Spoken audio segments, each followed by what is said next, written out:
කවියන් සහ දාර්ශනිකයන් මිනිසාගේ යටිසිත ගැන මීට පෙරත් සොයාගෙන තිබුණා. මා අනාවරණය කළේ ඒ ඉගෙනීම සඳහා විද්‍යාත්මක ක්‍රමයයි. විශිෂ්ට ගණයේ මනෝවිද්‍යාඥයෙකු වූ සිග්මන්ඩ් ෆ්‍රොයිඩ් ප්‍රකාශ කළාක් මෙන් මටද අවශ්‍ය වන්නේ මිනිස් සංතානයේ ඇති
යකින් ගෙව්වාගේ මම එන බව දන්නේ නැතුව ඔය ගාන්ටාරේ ගහන්නේ. ඇයි තමුසේ හිතුවත් මම මෙහාට විතරයි පත්‍ර බෙදන්නේ කියලා?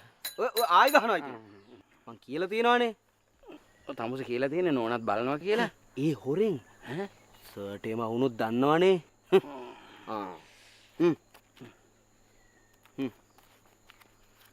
පිටු අඩුද? මොනවද මේ අහන්නේ? වෙන්න පත්තරේ.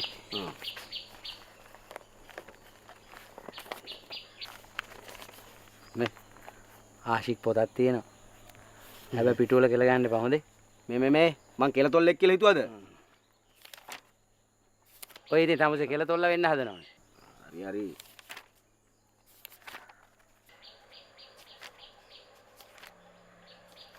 කෙල ගන්න එපා ඔයි. කෑ ගහන්න එපා. ඉන්නකො මහත්තයාට කියන්න.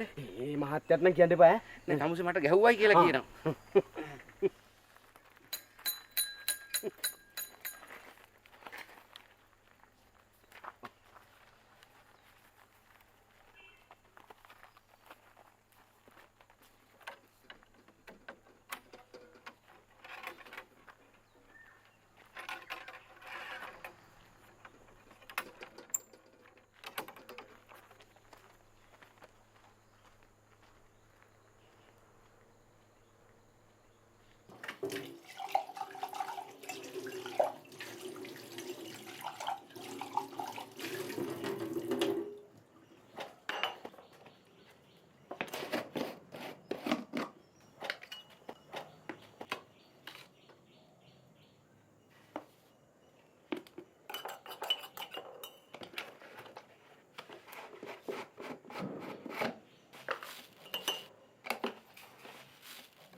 සිග්මන් ෆ්‍රොයිඩ් පවසන්නාක් මෙන් කලාකරුවාද මිනිස් ආධ්‍යාත්මය පිළිබඳව සත්‍යයන් අවබෝධ කරගන්නේ අන්තර්ජානයෙන් බවත් විද්‍යාඥයාගේ සත්‍යය මෙන්ම කලාකරුවාගේ සත්‍යයද මිනිස් පැවැත්මට අවශ්‍යම වන බවත් මගේ වරතිර නවකතාවට හේතුපාදක වූ මූල බීජය බව සනිටුහන් කරමු.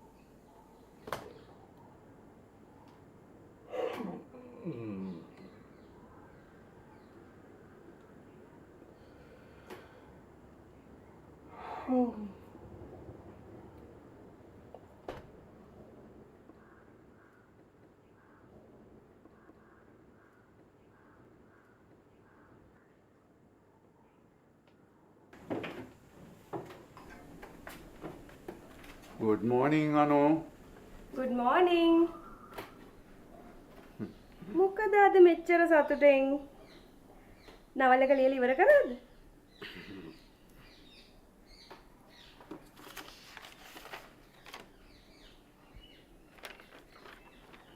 මගේ පන්හිඳට ජීවය දුන් ඈ මට ශක්තියක් වූ ඈ මගේ වියපත් දිවියට ලහිරු කිරණක් වූ ඈ මා ආදරණීය අනුපමාට වරතිර සෙනෙහසිනි.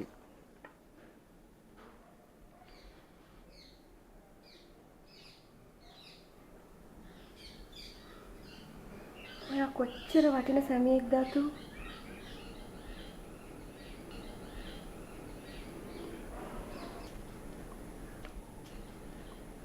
ඔන්න අද මං ගෙදර වැඩ සේරම ඉවර කරලා නවලක කියවන්න පටන් ගන්නවා. හාද? නැතුව ඔයා තමයි මගේ පළමුවෙනි පාඨකයා.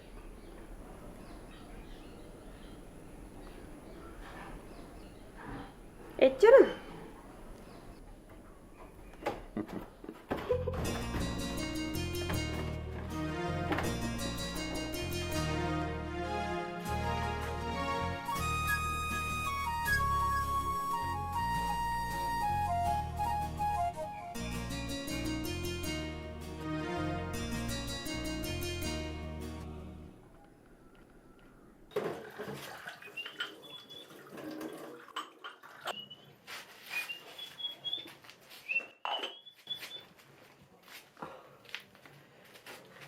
මම මේ වගේ පොත් කියවනවා කියලා උඹ පත්තර කොල්ලට කිව්වා.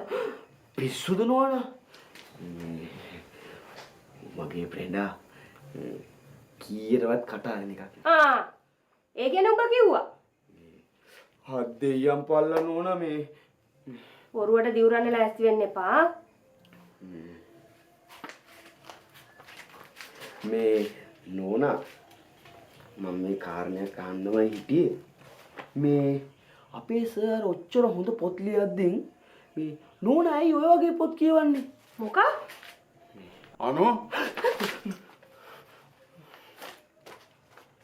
මේ මට උඹට උත්තර දෙදී ඉන්න වෙලාවක් නැහැ. කැම ටික ලෑස්ති කරලා ගනි. පොල් ටිකක් ගහලා සර්ට් විතර සම්බෝලයක් හදපන්.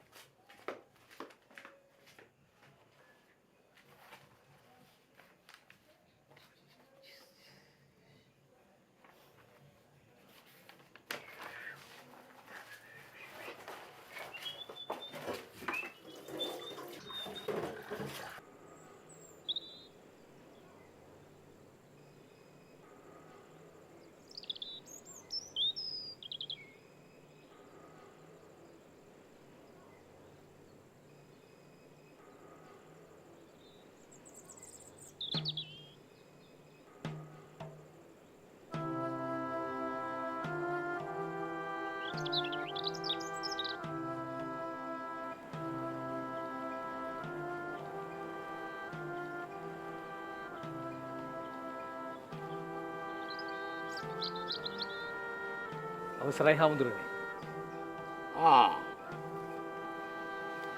සුවපත් වේවා. ජයදේව මහත්තයා ප්‍රමාද මොකද කියලා බලන්න මං ආවේ. අපි යම් බණමඩුවට.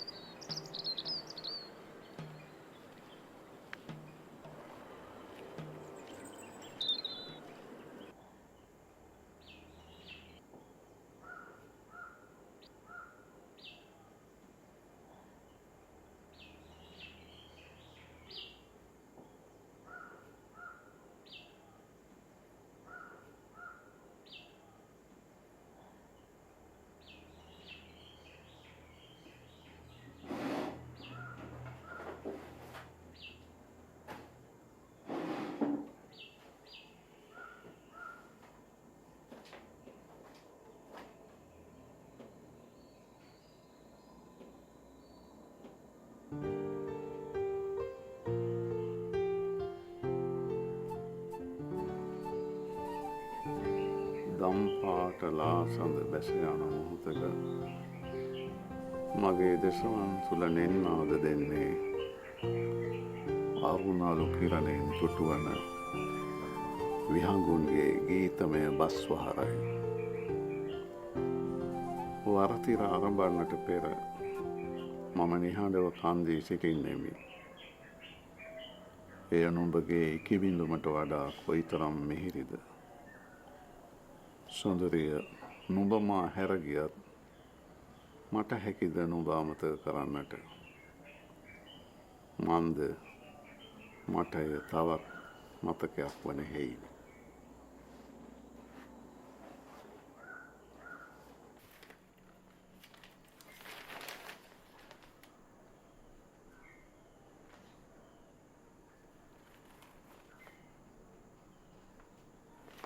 අනු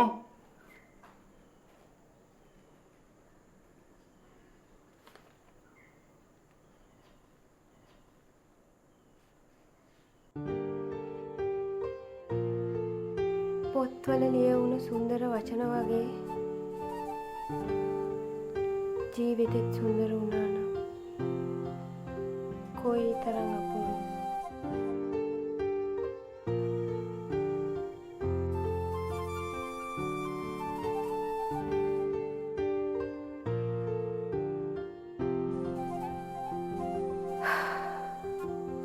අනු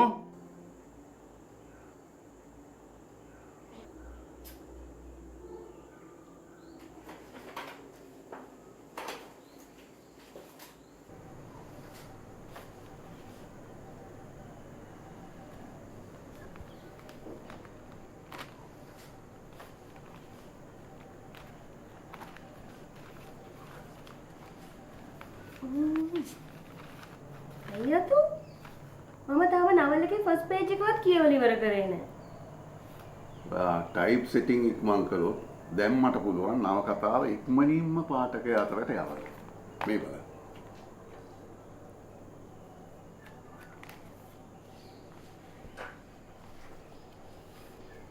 උසස් රසවින්දනයකින් යුක්ත ඔබගේ නවකතාව අප ආයතනය විසින් මුද්‍රණය කර බෙදා හැරීම සඳහා භාරගනු ලැබේ. විමසීම් සංහිඳ ප්‍රකාශන දුරකථන 0112 200 මම හිතන්නේ මම නවකතාව ලියලා ඉවර කරලා තියෙන්නේ හොඳ වෙලාවට. හැබැයි ඔන්න මම මුල් පිටපත ඔක්කොම කියවලා ඉවරනාට පස්සේ තමයි ඔයා ආරයි යන්න ඕනේ. හරි හරි. ටයිප් සෙට් කරන ගමන් ඔයාලට පුළුවන් වෙන කතාව කියවන්න. මම ඒ අතරේ යවන්නම් පොඩි සාරාංශයක් ලියලා. ඉස්සෙල්ලා. හරි. හොඳයි හොඳයි. හොඳයි මගේ මහත්තයෝ.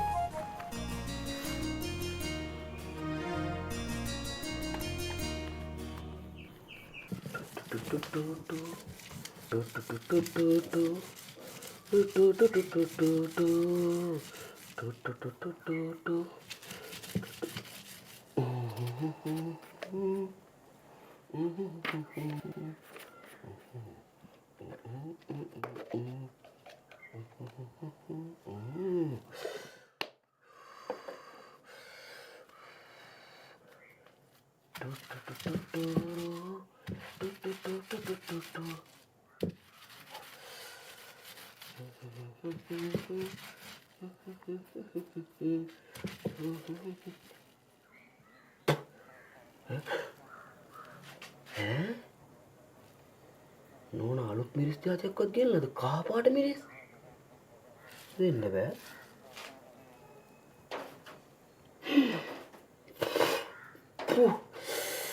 මල්ල ජූලියයි කහ නේද මන් දාලා තියෙන්නේ. අයියෝ ජයතු කො සම්බලලා ඔබ කරන වැඩ වලින් සේරම අහු වෙනවා. ඇයි මොකද ගල හොදපන් අලුතෙන් කොටපන් සම්බෝලය.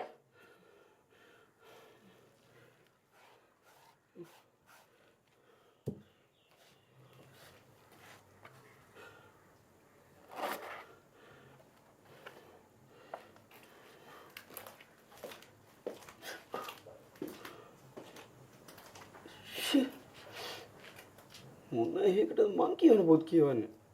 සර් අච්චර හොඳ පොත් ලියද්දි අයියෝ කතාවේ හොඳම තැන නතර වුණා. කැමතුණාද දන්නේ?